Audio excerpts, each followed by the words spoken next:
Welcome to our full-time missionary training videos. These videos are designed to help you get a firm, broad understanding of what it means to become full-time missionaries in the foreign lands. These videos will be a massive blessing and it will help you get started right in the mission field. Please subscribe to this YouTube channel because what we're going to do is be continually uploading content that will be valuable to you to help you in your work in the foreign lands. Also, if you're somebody that's wanting to get into the mission field, but you really don't know how and you need help, please contact us. There's a description in this video and we provide the link to do so. We would love to walk you through the process. Also, we have a Facebook group. That link is in there as well. That Facebook group is missionaries around the world collaborating and networking together, strengthening one another in the work that we're doing in the foreign lands. And then one final note, this whole entire series is based off of a book, Pursuing the Call, with Danny Lamastra. He's a missionary in El Salvador. I highly recommend you getting a copy of that. And again, thank you so much for being here. We pray that these videos are a blessing to you. Thank you.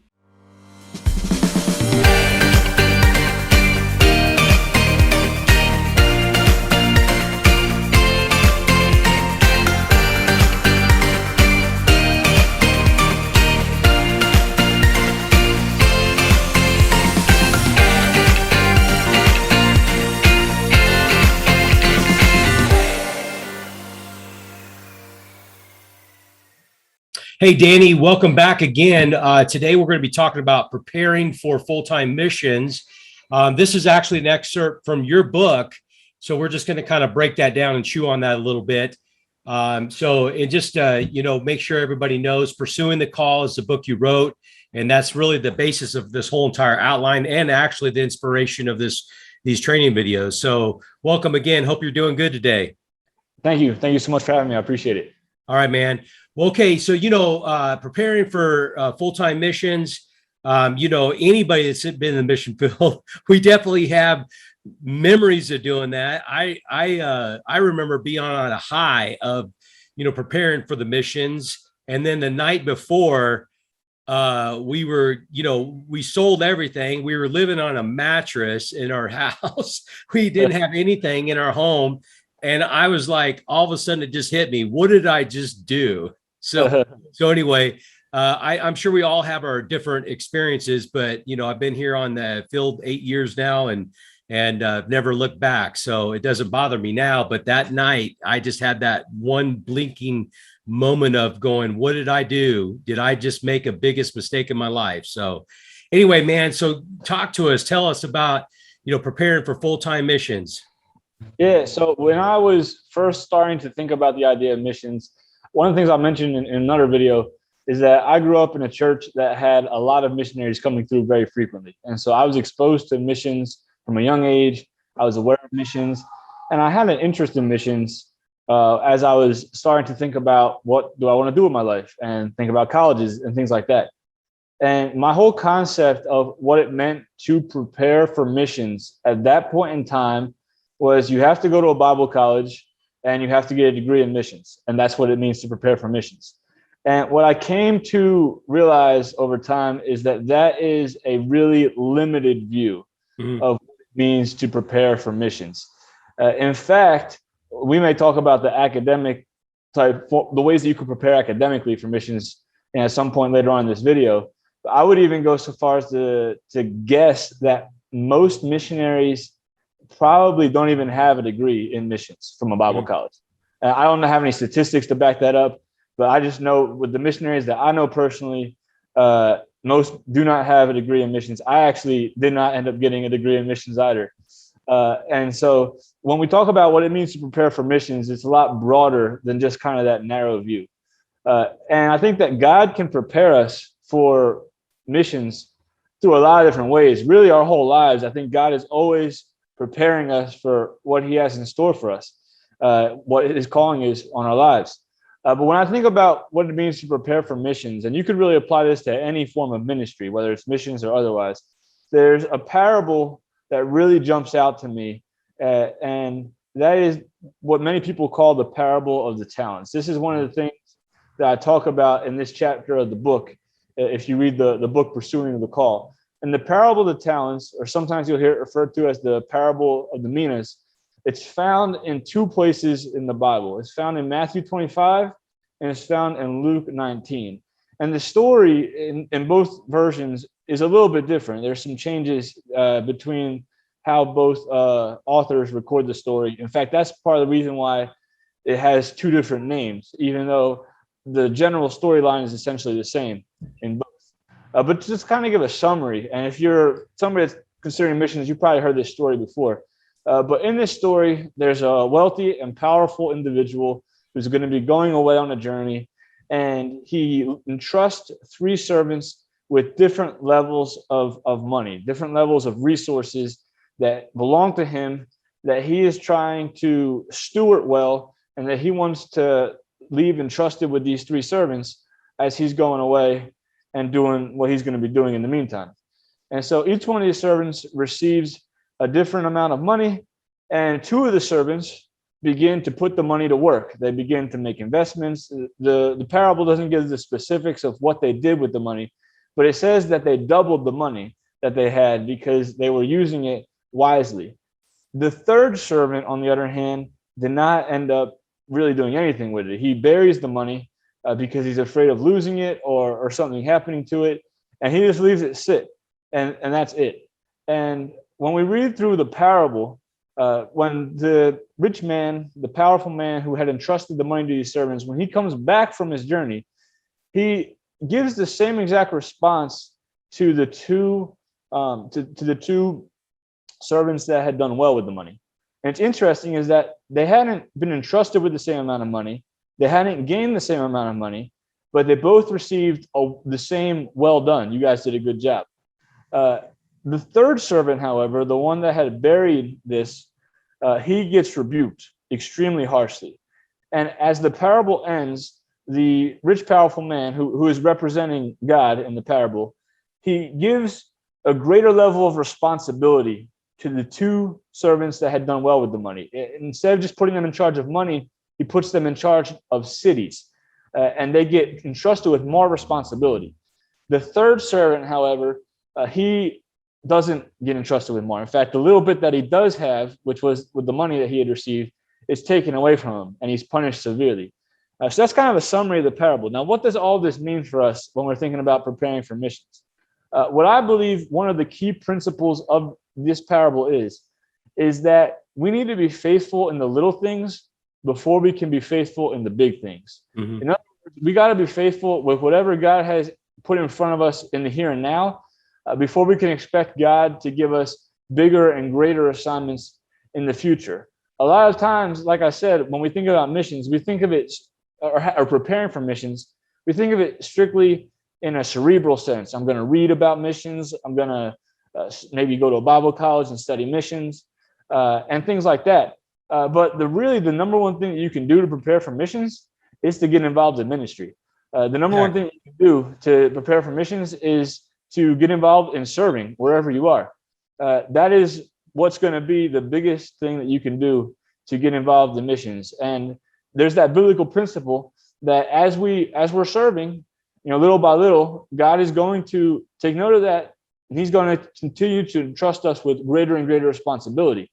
And if we're not being faithful with the opportunities that we have in front of us, well, then we shouldn't expect those greater levels of responsibilities, like becoming a missionary to a foreign country, to just fall into our lap one day. It doesn't work like that.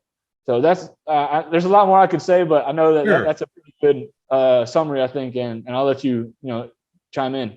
Yeah, I mean, I myself, and I'm thinking there's two things I'm thinking when you're sharing this. One, I would have a hard time believing someone say, "Hey, I'm called to full-time missions," and then you go and observe their life in the church, and currently at this time they're not even serving, or they're putting God on the back burner. I'm sorry, I'm with Danny. I agree that it's going to be evident in your life, and we talked about in the other video that if you feel a passion for children, well, I mean, maybe you should be serving in your children's department at your church. If you have a passion for reaching out to youth in the foreign lands, well, maybe you should probably be active with the youth in your local church. And then also too, I think that you should be actively participating and taking advantage of opportunities to go to the mission field as well. So I just think it should be evident. I mean, you should be able to see somebody and say, hey, ministry is evident in their life. And then when they say, oh, yeah, I'm called to missions, well, then to me, I think it would be evident as well. Now, another thing that I want to kind of share with is I'm 53 years old. I've known the Lord for the last 31 years. And from the beginning, my wife and I have been involved in serving our local church. I mean, that's just really our whole life has been prior to the mission field in 2013. And I can see not only in employment, as far as in businesses that we've owned and so forth, I can see those stepping stones to the mission field. No, I have not attended Bible college, and I have not attended studies of becoming a missionary, but I can truly say, as you've noted, things in my life has prepared me for the mission field. What I'm doing today, I did in the secular world, as far as in business, as far as in construction, as far as in, teaching and ministering in our local church and discipling and raising people up in the things of God. So, I can testify that, don't look at what God has brought you through and say, well, that's not prepared me for mission field, because I really believe it. In many cases, it has prepared you for the mission field. So I think that like you're saying, that there is a preparation, a spiritual preparation to go into the mission field, and it should be evident. Yeah. And one of the things that you mentioned that I think is a very good point is that regardless of what your walk of life has been, regardless of what your vocation has been, there is a place for you on the mission field. Really, whether you worked in business or in law or medicine or education, literally like anything that you've done, there's a way that can be used to reach people on the mission field. In fact, I would even go so far as to say that depending on what country you're going to as a missionary, it may even be essential for you to have that type of background, like a skill you can offer other than just your Bible college degree. And that's not to belittle Bible colleges at all, but just to give an example of what I mean by that. Here in El Salvador, where I am, I'm on what's known as a religious workers visa. And so if you were to come to El Salvador, you could have that Bible college degree and there's no problem whatsoever. But in some countries, there is no such thing as a religious workers visa, especially if it's a country that's hostile to missionaries or that doesn't want evangelism. And so for you to be able to get into that country and get a visa and have legal standing, it's not to say that you can't have a Bible college degree. You certainly could have studied theology, but you better have something that you're able to offer that's going to be able to land you a visa. And if there's not a religious worker visa, for example, in a lot of Islamic nations, you're not going to be able to go as a Christian missionary. You have to have something else that can serve as your ticket into the country. I understand what you're saying about as far as, maybe not necessarily you'd be able to enter into a country based on a religious visa. There's a missionary that I know of. I don't want to mention what country he's doing work in, but it's interesting because he did not enter in based on religion. He entered in based on becoming an English teacher in the country. And then out of that, they opened up a restaurant in that community. And then in that, they were ministering to their employees. And then out of that, they began to minister to, I believe it was one of their friends or something like that, that was in the sex trafficking. So they entered into ministering to people in the sex trafficking and setting people free from that industry. So it's absolutely fascinating. Yes, he did have a Bible college degree, but again, it was he didn't enter in based on the fact that he had a Bible college degree. He entered in based on the fact that he was going to help teach English. So, it's just, and then another thing that you were saying that caught my attention is that, a lot of people get a perception of missions and they think, okay, well, orphanages, building churches, and they just kind of like, medical, and then they kind of limit. Well, the thing of it is don't limit what God can do with you in the mission field. There was a gentleman I was talking to Tegucigalpa. He actually manages their coffee farm. You know, I mean, he's not quote unquote, a missionary, as in meaning ministerial type things, but he's managing the entire copy portion of their ministry that raises funds for the ministry. So, I mean, you could be sent there to do the accounting. You could be sent there to manage the NGO. There's all kinds of things that you could do that's not necessarily like hands-on ministerial type, biblical type, teaching biblical classes or something like that. But you might be just sent there to actually do accounting for a ministry or administrate a ministry. Maybe you're ministering the school. So you can't limit yourself in what God wants to do for you with you in the mission field. Yeah, absolutely. So what are some other things that you feel like as far as in preparation? Because, obviously there's religious type things that you need to do to prepare, but what are some things that maybe not necessarily, preparing as far as praying, reading, things like that? What are some other things that we could talk about? Yeah. So obviously we already talked about the importance of getting involved in ministry. And I would add that if you feel called to a specific type of missions work, then the closer you can get to being involved in that type of ministry would be the ideal as far as helping you prepare. And so, for example, if you feel called to youth ministry overseas, get involved in youth ministry. If you feel called to church planning overseas, get involved in a church plant in your local community. If you feel called to medical ministry overseas, get involved serving at a medical clinic. Whatever you can do as far as serving is going to be incredibly beneficial for you. And the closer that you can get to what it is that you actually plan on doing overseas, the better. Other than that, I think that there are other steps that you can take to becoming a missionary or to preparing yourself to be a missionary. And so I mentioned that we may come back to the academic side of things. And so I think now is probably a good time to loop that in here. So if you are at a stage of life where you've already got your college degree, you really aren't going to be in a position to go back and spend another 4 years getting another degree, then you may not necessarily be in the best position to get a degree in ministry. But if you are not yet in college, if you're maybe a high school student or early on in college, you haven't chosen a major yet, I would recommend, if you feel called to missions, to go to a Christian college or a Christian university. Because even though you may not necessarily study missions, you could, but even if you study something else, you're going to be learning everything through the lens of a biblical worldview. And so the classes are going to be incorporating how could this skill set, how could this trade potentially be used for ministry? And it's going to get you thinking along those lines. So that's something that you can do for sure if you're somebody that's still at that stage of life where you're looking at colleges. If you're somebody that's already past that, even though you may not necessarily get a degree or go back to school officially, I would say that taking some time to research and study missions would still be helpful. Missiology is something that you could be reading on. Grab some books. Definitely, do some reading. I had a pastor that used to always say, "Readers are leaders," and I hated that saying because I hated reading. Yeah. But it stuck with me. And so, yeah, pick up some books.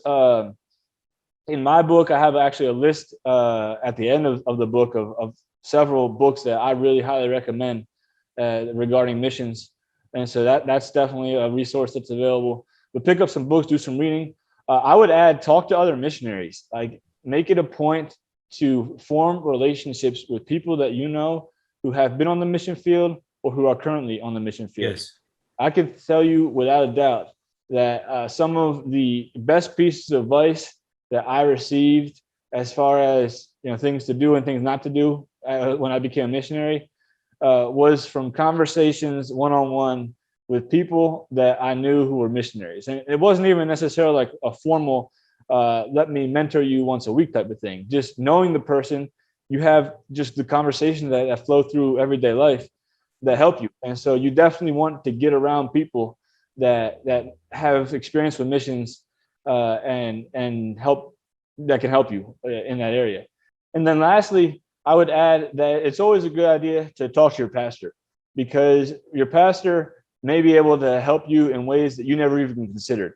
Even if your pastor isn't somebody who has on hand experience in missions, there's a good chance that they know missionaries that they can connect you with, that they may be aware of missions training programs that are available through your church or your church network, and they can help you with that.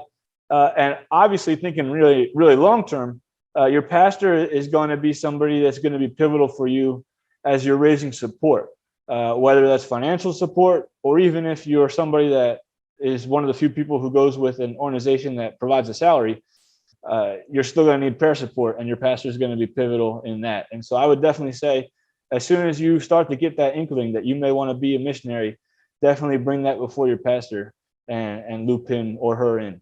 Okay. Well, I was sitting here thinking about, like you were saying, if it's important to get around other missionaries. I think of the scripture, iron sharpens iron. And I think it's very important. When I think about preparation for missions, I doubt that there's very many people that will go on a mission trip, in July of this year, and all of a sudden in December they're on the full-time mission field. I don't think it. Again, I'm not going to say that that's never happened, but I doubt that happens often. And I think it's 6 month, 1 year, 2 year, 3 year, 4 year, 5 year process. And I think that is probably a very key component as far as, getting around other missionaries, conversing with other missionaries. And, this has nothing to do with missions in the sense, but it's a good example. There's a YouTuber that he's like one of the best YouTubers out there. He's got like 60 million followers on YouTube. And they did an hour-long conversation with this guy. And it's just fascinating to listen to him, because he always just wanted to produce the best videos on YouTube. And that was just his answer. Everybody just like, what do you want to do? I want to produce the best YouTube videos on YouTube. And that was just his whole entire goal. He didn't have any other goal other than just producing the best videos. Well, one of the key components out of that whole entire thing was he friended other YouTubers, and they constantly conversed with each other. They constantly talked to each other. They were constantly critiquing each other's videos. He was just talking about how, like, he would just get done doing a video. He was so proud of it. He would send it to one of his YouTuber friends, and they would be just like, dude, that was horrible. That was horrible. You didn't do this, and you could have done this. You could have transitioned this. Because, a lot of people don't understand the work that goes behind a good quality video. I'm not just talking about YouTube, but I'm just talking about how it captivates and keeps people's attention throughout the whole entire process. And, it's like an art, it's a science behind it. And they would just constantly just not rip on each other, but just hone each other. So really just kind of taking that back to missions, I really think that's the same thing here, is that we need to allow iron sharpen iron. We need to, go out to the mission field, come back, do action after action reports of conversing with other missionaries and saying, hey, this worked, this didn't work. This is what I felt like. This is the situation I went through. I believe by doing that, we will make ourselves better. And then the other thing too is preparation. To me, like we refer to, like, if you're a part of doing youth, if you're part of doing children's nursery, well, why wait to get to the mission field to become the best missionary doing children's ministry? Why not do it now? Why not do that preparation work and honing your skills while you're in your, at your home church, and honing your skills of becoming a better children's minister, or a better youth minister, or a better teacher of the word, whatever it may be. You can hone your skills. And then something that we didn't talk about, it's going to be in this video series, but the other things that you got to prepare for is language. You got to prepare for the culture, and again, we kind of talked about it in some other videos. I'm still fascinated by the things I'm learning today about our culture. I was just talking to our employee today, and I was sharing with her about some of the things I learned in one of the other videos. I was talking to a gentleman about language. And I was just fascinated about the things that I've learned about the culture, and just thinking, man, for the last 8 years, I've been so rude, in meaning, you say you're from New Jersey and you guys are abrupt and kind of get to the point. I'm kind of the same way. I get to the point, If I enter into a room, I don't care about the other people in the room. I just want to go to the one individual that I need to talk to. I'm going to talk to him and walk out.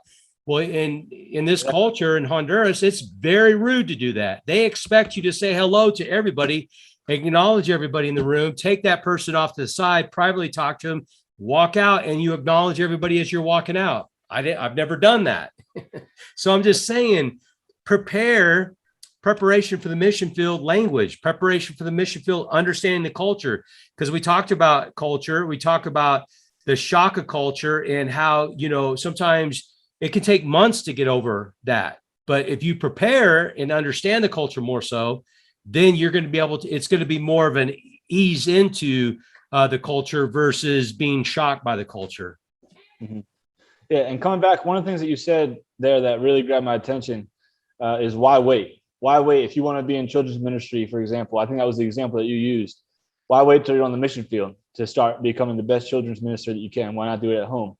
I think that sometimes we create an artificial distinction between doing ministry overseas and doing ministry at home. And don't misinterpret what I'm saying. There are definitely some significant differences between doing ministry overseas and doing ministry in your native culture.